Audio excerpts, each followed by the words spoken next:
La palabra bíblica del día de hoy la encontramos en la Biblia versión Reina Valera 1960 en Juan capítulo 10 del versículo 11 al 18.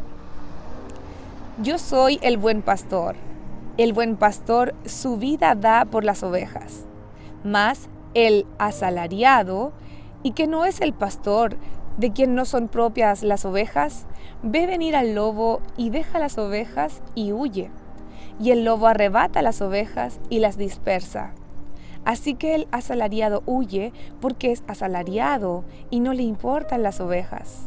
Yo soy el buen pastor y conozco mis ovejas y las mías me conocen. Así como el Padre me conoce y yo conozco al Padre y pongo mi vida por las ovejas. También tengo otras ovejas que no son de este redil. Aquellas también debo traer. Y oirán mi voz, y habrá un rebaño y un pastor. Por eso me ama el Padre, porque yo pongo mi vida para volverla a tomar. Nadie me la quita, sino que yo de mí mismo la pongo. Tengo poder para ponerla y tengo poder para volverla a tomar. Este mandamiento recibí de mi Padre. El título del sermón de hoy es El Buen Pastor. Lo vamos a encontrar en la lectura bíblica de Juan 10, del 11 al 18. Sin embargo, no quisiera iniciar el sermón de hoy sin una petición especial al Señor, Dios de la historia y del canto. Por medio de las Escrituras nos has enseñado de tu amor. Por ello, nosotros, tus ingratos siervos, levantamos nuestros corazones en alabanza. Padre, te rogamos que nos envíes tu Espíritu Santo mientras escuchamos el testimonio de tu pueblo, para que podamos reclamar la historia de tu amor redentor de nuevo y alabarte con nuestra vida por medio de Jesucristo, nuestro Señor y Salvador. Amén. En esta semana algunas tradiciones celebran e invitan a las congregaciones a orar por las vocaciones pastorales. Pero cuando se habla de vocación pastoral estamos hablando de entrega.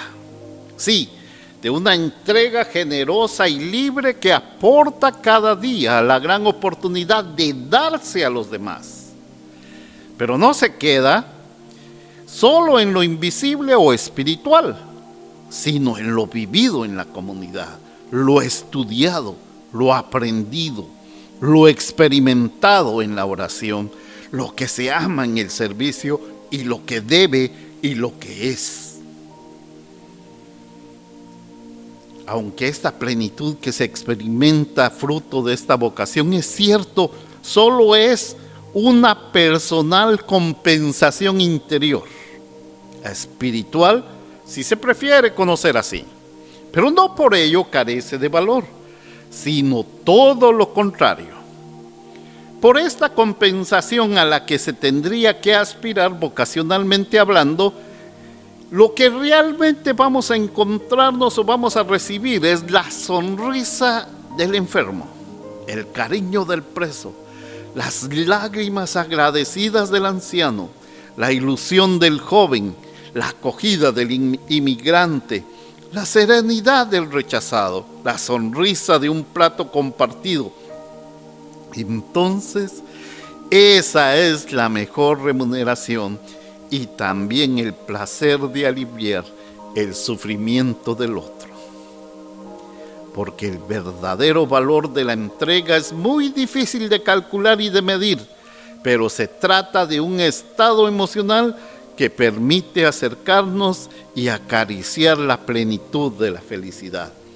Pero siempre y cuando esa entrega sea oliendo a oveja de redil, de ese redil que es pastoreado por Jesús. Pero hablando de Jesús y despegando en el sermón, me he preguntado por qué Jesús nunca utilizó la palabra del gran pastor o el mejor pastor. ¿Por qué Jesús en la declaración de esta mañana o de esta tarde o mañana o noche de yo soy se conforma con la palabra de ser solamente pastor bueno.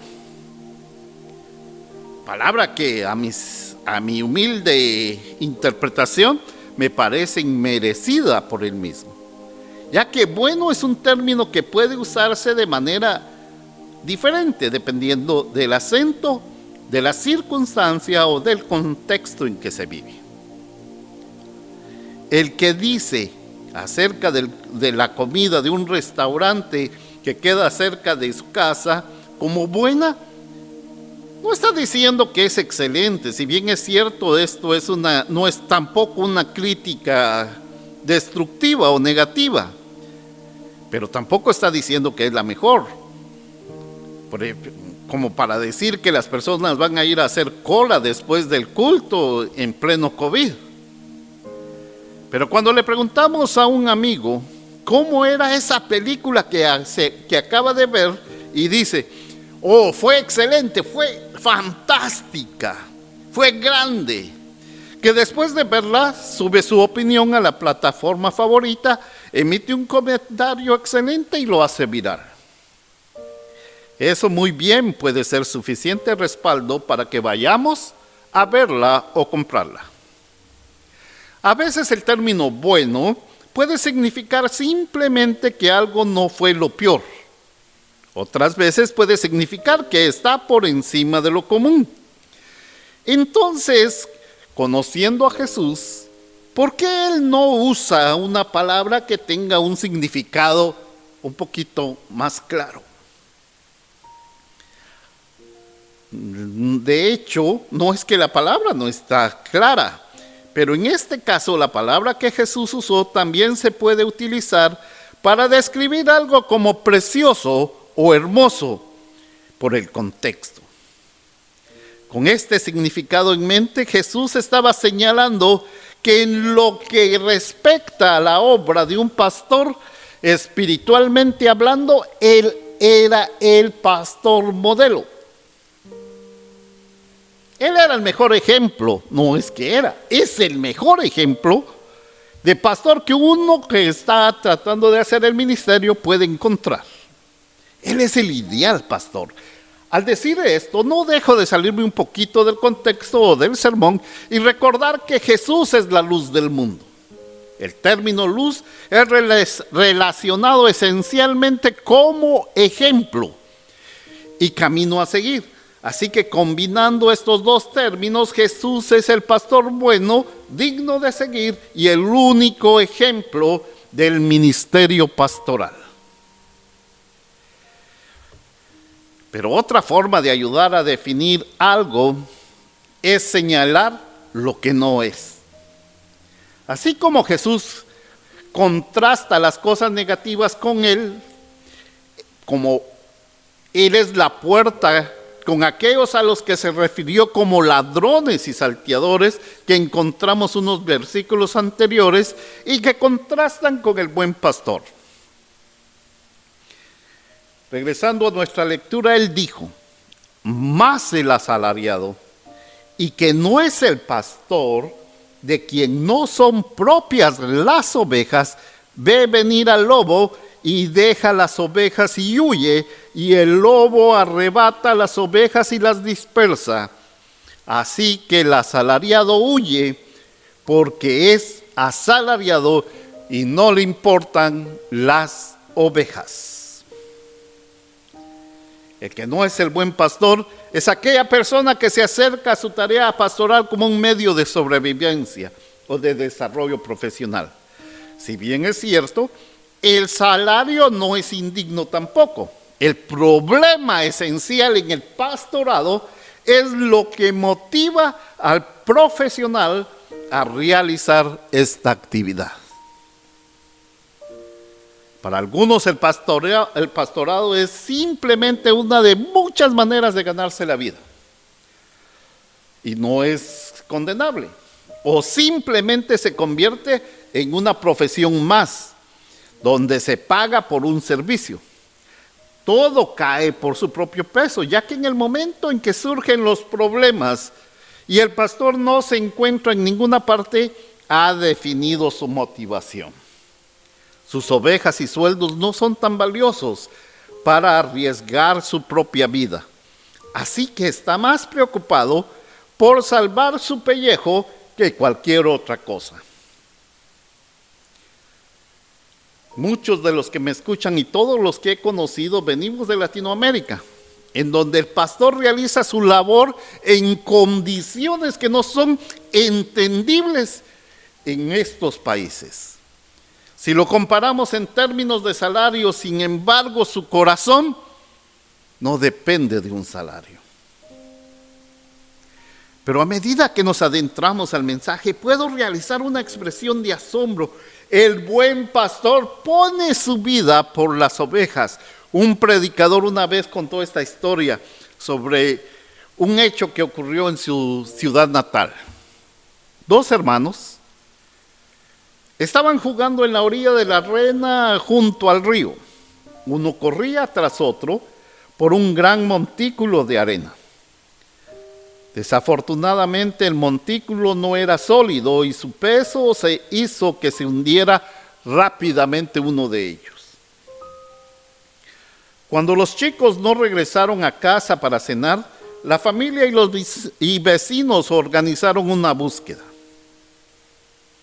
Encontraron al hermano menor inconsciente con la cabeza y los hombros sobresaliendo de ese montículo de arena.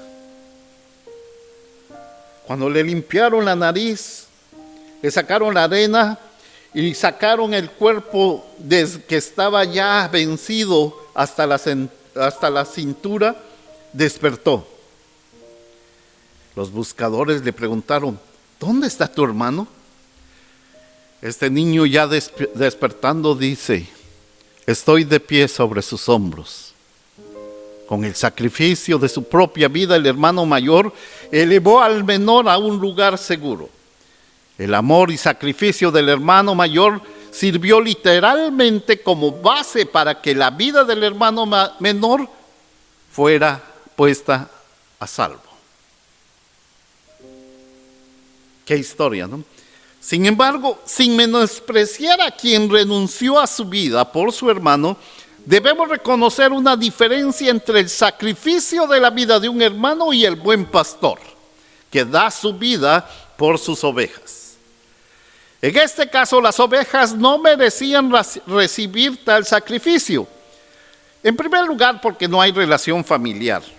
Lo de una persona dando su vida por su propio hermano, esto lo podemos entender fácilmente.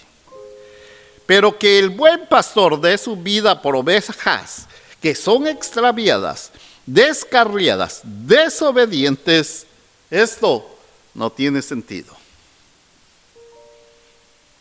¿No es una gran parte de la razón por la que la representación de Jesús como nuestro pastor siempre ha sido tan reconfortante?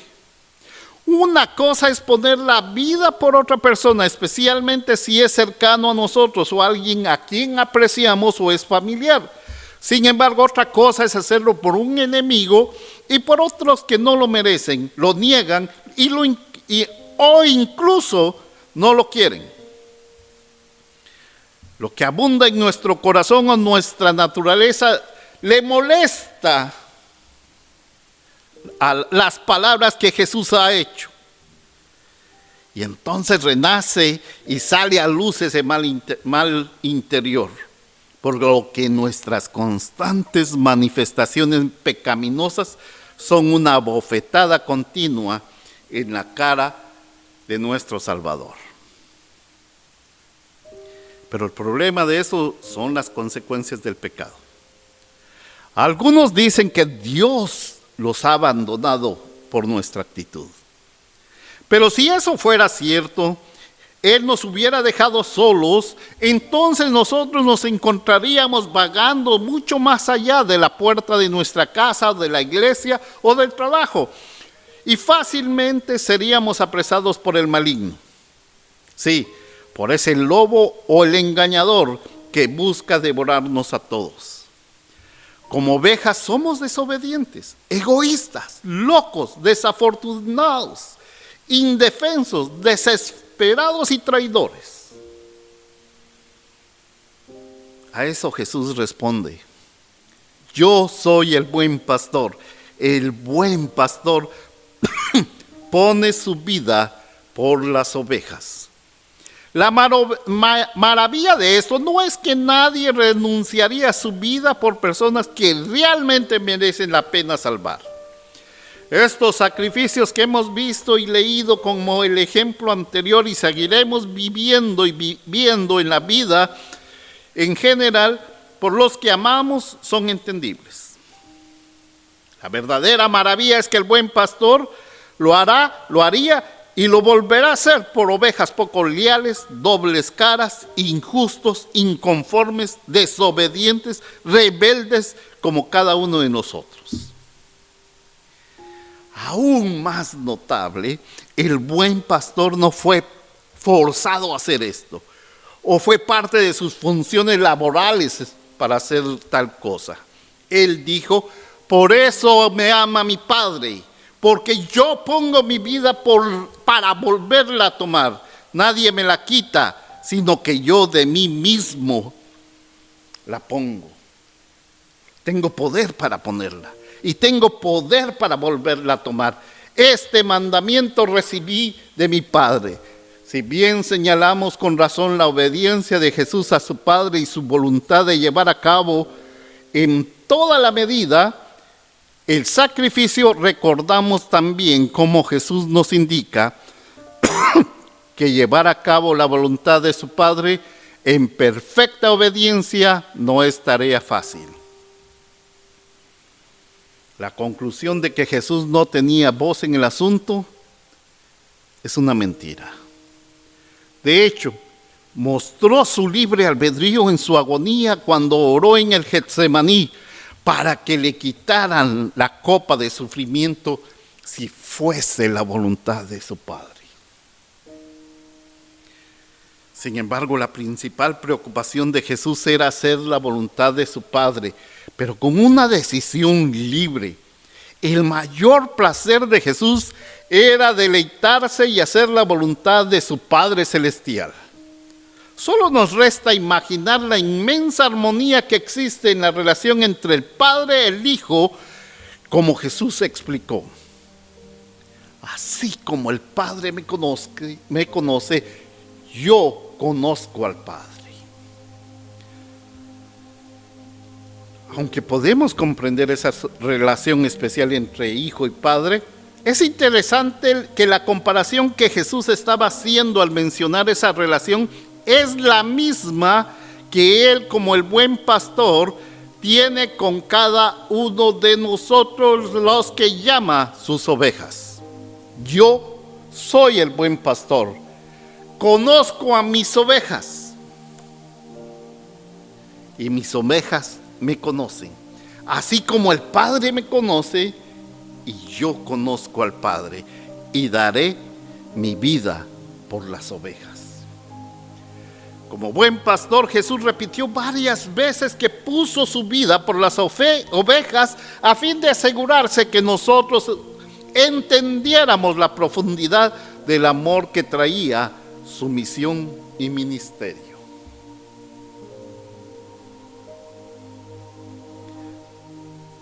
Hay una cosa que lamento, y lo lamento mucho por lo que voy a decir.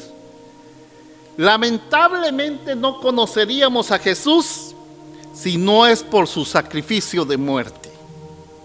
Pero la razón por la que lo conocemos es porque lo hizo por nosotros. Renunció a su propia vida por nosotros. No es posible encontrar una expresión de amor más fuerte, más digna, más viable que estar dispuesto a dar la vida por los demás. Pero nuestro buen pastor no había terminado. No solo murió valientemente como un mártir y dejó un legado en la muerte. No solo eso, porque esto no sería suficiente para el buen pastor. Él haría más. Eso era solo el principio. Así que no solo puso su vida por nosotros, sino que la tomó de nuevo eliminó el sentido de la muerte y transformó de un castigo eterno a un sueño pacífico para las ovejas de su rebaño.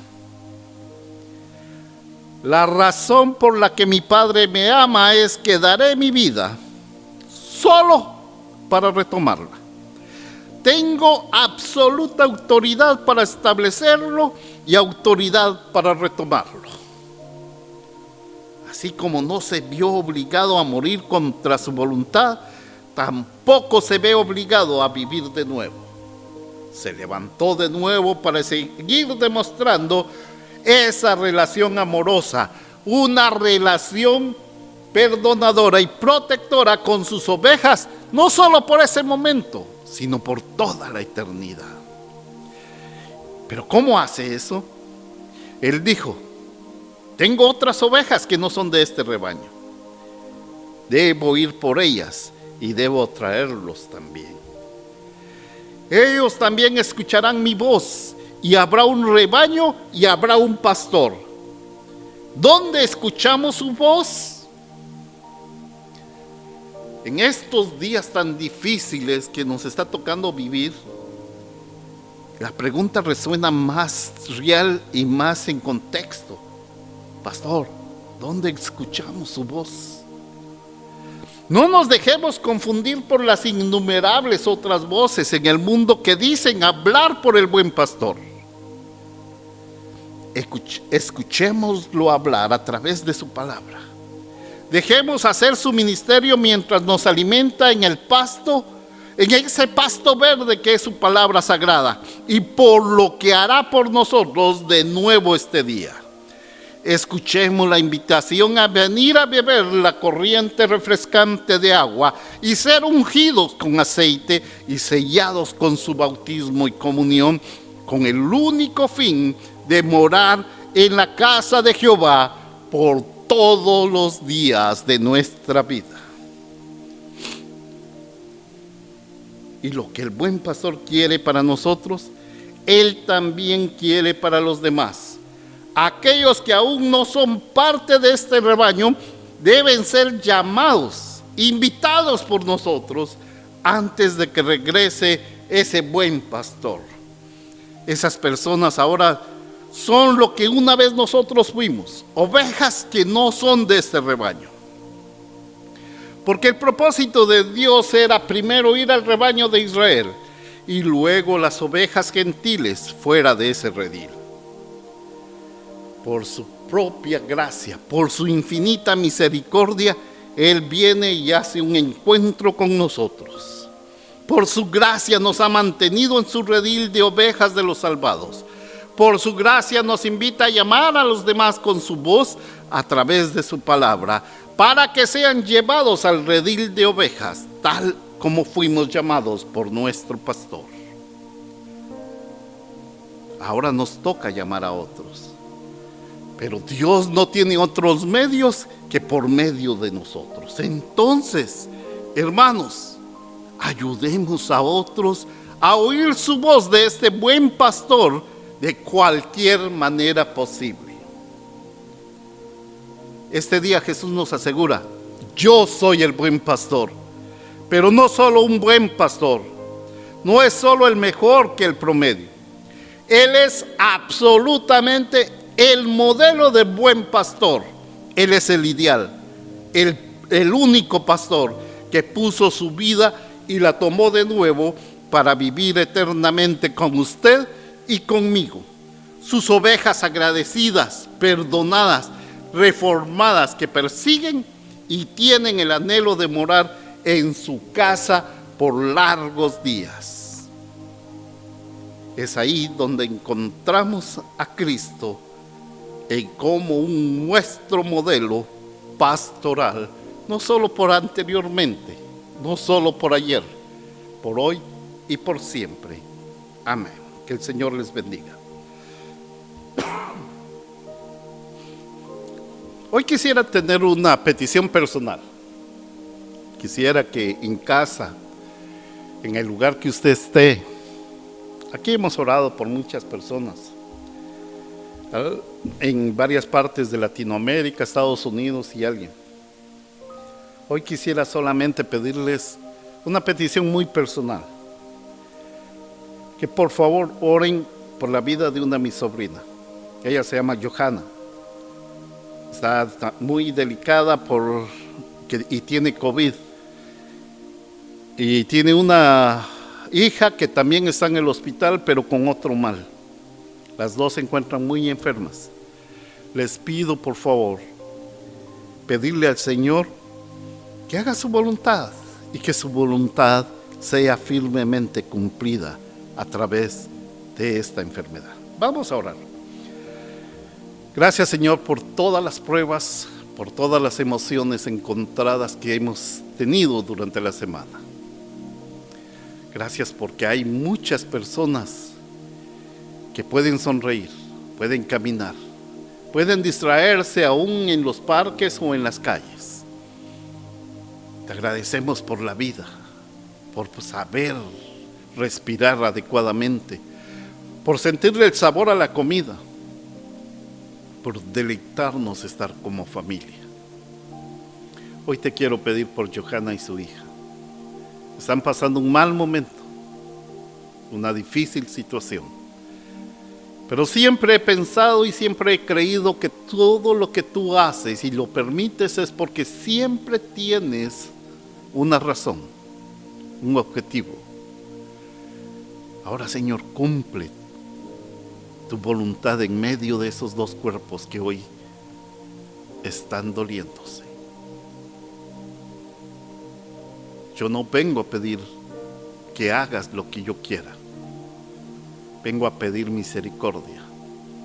Vengo a pedir, Señor, que tú hagas, Señor, el milagro necesario para cumplir tu voluntad en estas dos personas. Te las pongo en tus manos. Pero que seas tú, Señor, el que emita qué es lo que debe de ser, cuándo, cómo y dónde. Que tu gracia esté con toda la familia, hoy y siempre. Amén. Hermano y hermana, usted que está en su casa, déjeme decirle algo. Nadie puede ir hacia allá afuera si no es la voluntad del Señor. Nadie puede ir más allá si no es porque el Señor así lo ha decidido. Ahora que usted quiera salir, ahora que usted quiera hacer algo, quiero que cierre sus ojos y diga lo siguiente: que el Señor te bendiga, te proteja, que el Señor sea bueno contigo y te tenga compasión, que el Señor te mire con amor y te haga vivir en paz desde ahora y para siempre. Amén. Esta oración, por favor, hágasela por sus hijos cuando salgan. Esta es una bendición que usted le puede dar y una bendición de protección a sus hijos al momento de salir de casa. Que el Señor les bendiga y les guarde. Y por favor, hay muchas personas que necesitan oración. Oremos por ellos. Amén.